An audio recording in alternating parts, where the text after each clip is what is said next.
umat Islam di Malaysia, termasuk di Kelantan ini, kena banyak-banyak rasa bersyukur kepada Allah Subhanahu Wa Taala kerana kita boleh berpuasa dalam suasana aman. Kita boleh berhari raya dalam suasana aman. Allah Ta'ala dah sebut dalam Quran, wala tanaza'u fatafshalu wa tadhhaba rihukum. Jangan kamu berkelahi, bertelingkah, kamu akan lemah, kekuatan kamu akan hilang. Dan inilah yang berlaku.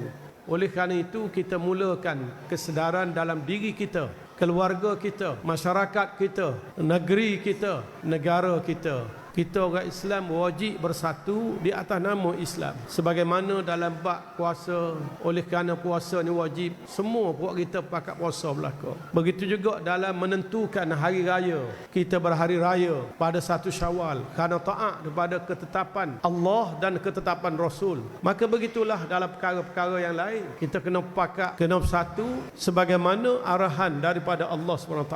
InsyaAllah kalau kita bersatu, kita akan kuat. Musuh kita tak berani untuk memperkotak-katikkan kita. Itulah harapan semua pimpinan kita, bukan sahaja di Kelantan, bahkan di seluruh dunia, mengharapkan supaya umat Islam bersatu.